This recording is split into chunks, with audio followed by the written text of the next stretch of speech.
Os preços em lojas e supermercados da Argentina dispararam. Imagine um país onde a inflação chega a 211% ao ano, onde as filas para comprar dólares já viraram rotina e a crise já tinha se tornado um vírus social.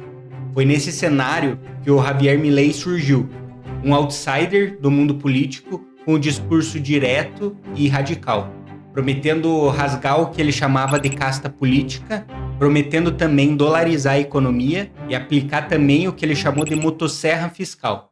Assim, ele acabou sacudindo a política argentina e ele acabou dividindo a sociedade em menos de um ano. Em 2023, a Argentina parecia sem perspectiva e estagnada. Os calotes na sua dívida que aconteceram em 2001, 2014 e 2020 ainda faziam eco na economia. O cepo cambial que foi implementado acabava emperrando qualquer esperança de uma melhora. Os subsídios chegavam a quase 3% do PIB da Argentina. Todos os meses o peso acabava se enfraquecendo e a pobreza já beirava 50% da população. Governos de esquerda, eles sempre começam igual. O governo gasta muito além do que pode gastar, surge um rombo inicial e em vez de encarar isso já no início, eles acabam tapando com subsídios e impressão de dinheiro. O buraco vai cada vez aumentando e os novos remendos sempre são os mesmos, mais gastos. E a próxima fase é aumentar os impostos para empresas, prejudicando ainda mais a população. Foi assim na Argentina e hoje a gente vê acontecendo a mesma coisa aqui no nosso país. O cenário argentino acabava pedindo uma medida radical. Milei era economista e comentarista de TV. E instantaneamente ele virou um fenômeno imediato já nas primárias em agosto de 2023, recebendo 30% dos votos sem apoio de nenhum grande partido. Nas redes ele já viralizava com alguns bordões, como dolarização já, motosserra na máquina pública e transparência total nos gastos. E assim, ele ganhou o status de voz da raiva popular. Sua campanha tinha 3 pilares claros: dolarizar para varrer a inflação, cortar 50% dos ministérios e eliminar os subsídios que engordavam cada vez mais o déficit fiscal. Ele também queria criar tribunas especiais para combater a corrupção. Todas essas promessas eram muito fáceis de se lembrar, e todas elas eram reforçadas pela imagem da motosserra. Nos debates, ele era muito direto e questionava os adversários sem rodeio algum. Ele foi eleito em 19 de novembro de 2023 e assumiu em 10 de dezembro do mesmo ano. Logo no primeiro dia útil, ele já cumpriu metade das promessas dele. A primeira foi abolir o controle de câmbio. Enfim, foi feito algo para começar a curar o sistema. Porém, como isso não foi feito antes, o remédio agora precisava ser muito mais forte. Isso fez com que o peso caísse 25% em algumas semanas, mas a inflação rapidamente acabou disparando, tendo um pico de 25,5% em um mês. Os preços subiam em cascata nos supermercados. Isso para os críticos era um prato cheio, era um caos anunciado, porque eles achavam que isso ia dar errado. Para os apoiadores dele, era um ajuste necessário, mas só se saberia se ia dar certo alguns meses depois. O choque inicial realmente doeu no bolso do cidadão, mas era preciso.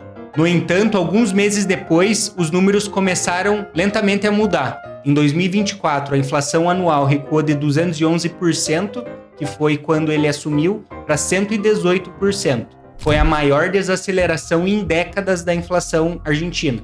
Em maio desse ano, a inflação bateu 1,5% e o agregado dos 12 últimos meses teve 43,5%, e foi o menor patamar em 5 anos. Isso foi um sinal claro para todos. O remédio realmente funcionava.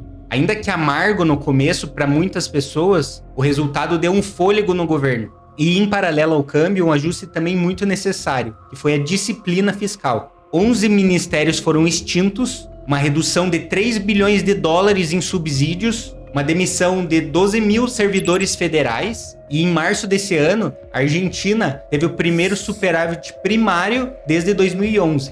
Isso abriu um caminho para a Argentina. As agências de rating voltaram a olhar a Argentina com bons olhos. Elas revisaram as perspectivas argentinas e reabriram algumas linhas de crédito. Esse discurso do Milei ganhou totalmente credibilidade internacional. E a Bolsa Argentina foi realmente uma loucura. Antecipando a vitória do Milei, a Bolsa em 2023 subiu 360%. e em 2024 acompanhou mais uma alta de 200%.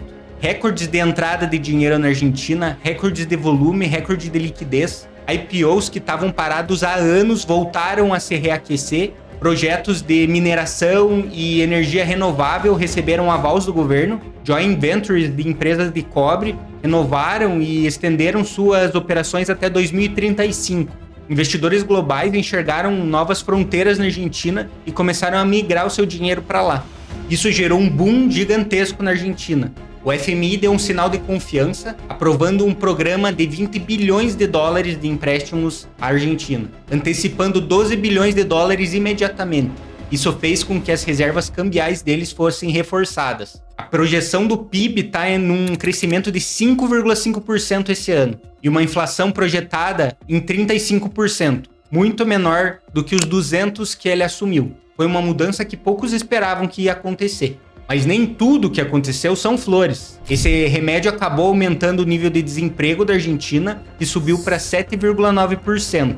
Os cortes também acabaram atingindo aposentados e alguns programas sociais. Os sindicatos argentinos acabaram bloqueando rodovias, teve protestos de pensionistas em todo o país. As famílias acabavam relatando que as contas estavam muito apertadas no início. Esse choque acabou trazendo uma dor muito grande para boa parte da população. E a esquerda usou isso para gerar uma cisão e uma divisão profunda. Mas mesmo assim, no Congresso, o Milei, mesmo não tendo maioria, conseguiu costurar acordos e conseguiu passar reformas muito importantes. Aprovou a reforma tributária e flexibilizou as leis trabalhistas. Mas o maior teste do governo Milei vai acontecer agora, em outubro desse ano. A expectativa é que o seu partido ganhe muitas cadeiras no Congresso Nacional. Isso abrirá caminho para uma privatização em massa dentro de empresas argentinas e assim ele consegue acelerar ainda mais a agenda dele dentro do país. Para quem investe, a Argentina acabou virando um laboratório e que duas coisas são muito importantes avaliar aqui. Primeiro é entender que a gente não pode depender de investimentos em um único país. Quem está só investido no Brasil está perdendo uma oportunidade maravilhosa. E o segundo é entender que cada país tem um momento específico para ser investido. E na Argentina, o primeiro momento foi antes da eleição do Milei e o segundo pode ser que seja agora. Setores como mineração, energia renovável e bancos lideram oportunidades tremendas lá. Apesar da supervalorização dos últimos anos, algumas empresas argentinas estão bem desvalorizadas, ao contrário do resto do mundo, que está tudo ultravalorizado. As crises devem ser vistas com outros olhos também, porque só assim elas trazem ativos descontados. Se o Milei conseguir as cadeiras no Congresso, quem conseguir surfar essa nova onda vai colher resultados extraordinários. Eu só quero deixar um adendo a essa questão. Quem já me acompanha sabe da minha tese que eu tenho sobre um colapso financeiro que vai acontecer e provavelmente ainda esse ano. Então, investir em qualquer lugar hoje exige uma cautela maior. Porque quando o colapso chegar, tudo vai cair. E eu tô bem preparado para não só me proteger da queda, mas também lucrar com ela e aproveitar o pânico do mercado a meu favor. Você também pode isso. Eu tô finalizando um vídeo que eu vou explicar certinho a minha tese e lá eu vou explicar como aproveitar da melhor forma esse momento. Vou deixar o link aqui na descrição para vocês. Mas para finalizar sobre a Argentina, o Milei, em um ano, fez algo inimaginável. Derrubou a inflação recorde, reconquistou investidores no mundo inteiro, atraiu bilhões para dentro da Argentina em projetos de longo prazo. A pobreza, que estava perto dos 50% quando ele assumiu o governo, hoje está em 31%, com dados medidos no primeiro trimestre desse ano. Porém, a esquerda vai bater e fazer uma narrativa que o Milei abriu o abismo social que tem na Argentina. Porém, quando você olha com uma distância maior de longo prazo, você vê que todos os indicadores da Argentina estão melhorando. Mas o veredito vai ficar para as urnas desse ano. A minha visão é que eu vou torcer para que o Milei ganhe mais cadeiras dentro do Congresso, seu partido tenha maioria e ele consiga acelerar ainda mais o projeto liberal que ele tem para o país. Isso é uma coisa que possivelmente eu nunca ia imaginar dizer, mas eu tenho inveja hoje da Argentina. Mas e você, vai acompanhar de perto essas eleições que vão acontecer em outubro? Comenta aqui embaixo se você vai acabar investindo lá e se inscreva no canal para saber novos cenários econômicos e análises econômicas que eu fizer.